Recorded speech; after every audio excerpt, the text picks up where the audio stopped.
नमस्कार, मैं हूं रजनीश सिंह और आप देख रहे हैं नेडरिक न्यूज। बचपन में आपने अकबर और बीरबल की कहानियां तो सुनी या पढ़ी ही होंगी। हमारा बचपन ही इन कहानियों से गुजरता है। यहाँ तक कि शिक्षा देने के लिए अकबर बीरबल की कहानियां हमारी किताबों में भी पढ़ाई जाती थी। कई जानकारों का ये भी कहना है कि अकबर बीरबल एक काल्पनिक कैरेक्टर है, इनका वास्तविकता से कोई लेना देना नहीं है। लेकिन जब अकबर के 9 रत्नों के बारे में पढ़ा जाता है तब एक किरदार बीरबल का नाम जरूर सामने आता है। अकबर के एक और नवरत्न अबुल फजल की किताब अकबरनामा में अकबर की जिंदगी से जुड़े कई किस्से मिले हैं। इसमें बीरबल का भी जिक्र है, जो ये बताता है कि बीरबल असल में कोई काल्पनिक किरदार नहीं है, बल्कि असल में अकबर की जिंदगी में बीरबल का बहुत महत्व था। लेकिन अकबर की एक गलती के कारण बीरबल मौत के मुंह में चले गए।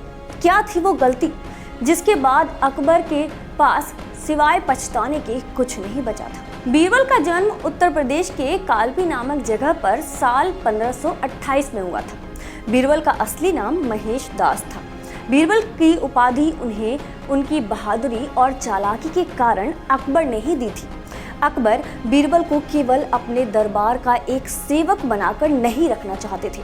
इसके लिए उन्हें अकबर ने पंजाब के कांगड़ा की गद्दी देने की बात की, लेकिन राजा जय सिंह के समझौते के कारण कांगड़ा पर मुगल पूरी तरह से शासन नहीं कर पाए। लेकिन अकबर ने कांगड़ा के पास ही बीरबल को एक सूबा दे दिया था, साथ ही राज करने के लिए सैनिकों की टुकड़ी और काफी सारे हीरे जवाहरात देकर भेज दिया, जिसके कारण ही बीरबल को उनके सहयोगी राजा बीरबल कहते थे। लेकिन बीरबल जहां अपनी चतुराई से बड़ी चाल समझ जाते थे, उन्हें युद्ध की कला की कोई खास जानकारी नहीं थी।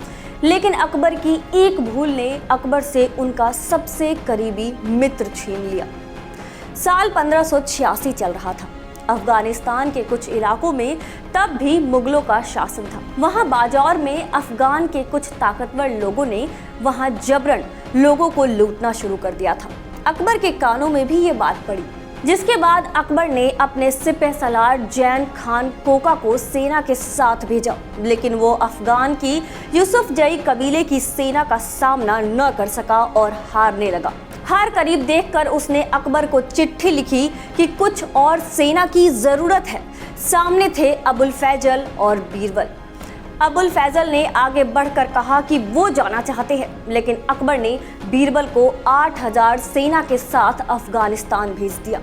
अकबर का ये फैसला उसे ताउम्र कचोटता रहा, क्योंकि उसके बाद जो हुआ उसकी उम्मीद अकबर ने कभी नहीं की थी। अकबर की बात मानकर बीरबल 8000 मुगल सेना के साथ अफगान की तरफ कूच कर गया था। बीरबल ने जैन खान कोका का पूरा साथ दिया और अफगानी सेना के आगे मुगल भारी पड़ने लगे। लेकिन अकबर ने बीरबल के जाते ही हकीम अबुल फतह को भी बीरबल के पीछे सेना लेकर भेज दिया। हैरानी की बात यह थी कि जैन खान कोका, बीरबल और हकीम अबुल फतह के बीच आपसी मतभेद रहा करता था, जो कि इस जंग में भी नजर आया। अफगानी सेना ऊपर पहाड़ों पर थी और पहाड़ चढ़ने में काफी पारंगत थी, लेकिन मुगल सेना को पहाड़ों पर चढ़ने में काफी समस्या हो रही थी। किसी तरह से दोनों सेनाओं के बीच जंग जारी थी। लेकिन रात के अंधेरे में बीरबल ने युद्ध की रणनीति बनाई, लेकिन उन नीतियों से हकीम अबुल फतह और जैन खान कोका सहमत नहीं हुए और वहीं से तीनों के रास्ते अलग हो गए। बीरबल ने बलंदरी घाटी में जहां पड़ाव डाला था, वहां अफगानी सेना घात लगाए बैठे थे और अंधेरे में मौका देखकर अफगानों ने पत्थरों और तीरों से हमला कर दिया। वहां अफरा तफरी मच गई। इस हमले में बीरबल भी पत्थरों के नीचे दबकर मर गया। अकबर को बीरबल की मौत का काफी सदमा लगा था। अकबर खुद अफगानिस्तान जाकर बीरबल की लाश को ढूंढना चाहता था, लेकिन ये कभी नहीं हो सका। किसी ने भी ये नहीं सोचा कि जिसकी चालाकी के आगे सभी नतमस्तक थे, उसे ऐसी गुमनामी की मौत मिलेगी। बीरबल की लाश तक का पता नहीं चला और ना ही उसका अंतिम संस्कार किया जा सका।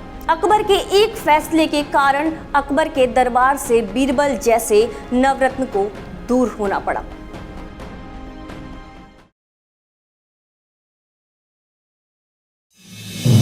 आप देख रहे हैं नेड्रिक न्यूज, साहस सच कहने का।